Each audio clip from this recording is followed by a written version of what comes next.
Have you ever found yourself trying to make a deal with the universe? You know, that internal monologue where you say, if I just work this hard or if I'm just this good, then everything has to go my way. Oh, absolutely. It's the classic transactional mindset. We treat life, or even God, like a vending machine. We put in the good behavior coin and we expect the blessing snack bar to drop out. Right. But today we are diving into a collection of ancient poetry, specifically some psalms attributed to Asaph and David.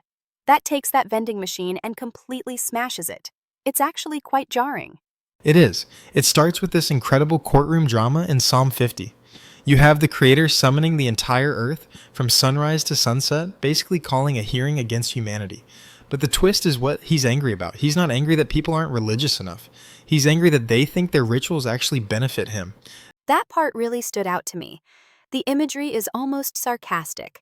You have God saying, if I were hungry, I wouldn't tell you. Exactly. It's a moment of divine satire. He's saying, I own every animal in the forest. I own the cattle on 1,000 hills. Do you really think I need your bulls or your goats? It exposes the arrogance of religion when it becomes a bribe.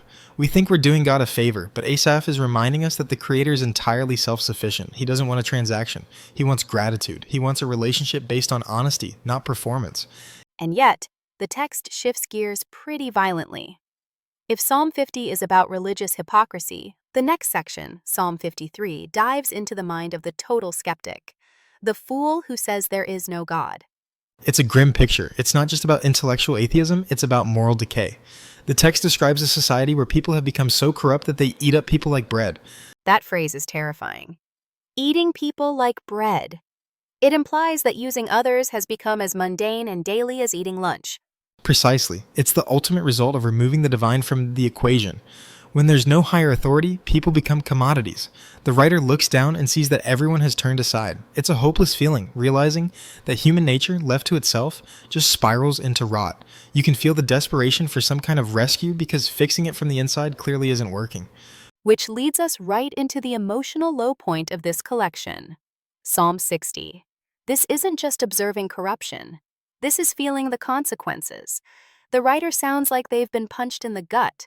It's a lament of defeat. They've lost battles, the nation is fracturing, and they feel like God has actually handed them a cup of wine that makes them stagger. It's that feeling of drunkenness, but not from joy, from shock and trauma. The line that hit me was the realization that the help of man is vain. It feels like they tried the political alliances, they tried the military strategy, and it all crumbled. That's the pivot point. When the earth is quaking, literally and metaphorically, you realize that human structures are paper thin. They're asking, who will lead me into the strong city? Because they know they can't break down the gates themselves.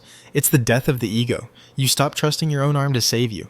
So we've gone from trying to bribe God to seeing human corruption to total defeat. If the podcast ended here, it would be pretty depressing. But then we get to Psalm 75. The tone changes completely. It does. It moves from chaos to absolute stability. After all the shaking and staggering, you get this voice saying, I firmly hold the pillars of the earth. It's a reassertion of sovereignty. I love the metaphor used there about lifting the horn. It's an ancient symbol for power or pride, right? Yes, exactly. The text warns people not to lift their horn on high, not to speak with a stiff neck. It's a direct response to that arrogance we talked about at the beginning. The writer realizes that promotion and success don't come from the east or the west or the south. You can't hustle your way into destiny. That's a countercultural thought. We're told that if we just grind hard enough, we control the outcome. But here, it says God is the judge. He puts one down and lifts another up. And there's a cup involved here too, just like in the previous text. But this time, it's a cup of judgment for the wicked. It's the final settling of accounts.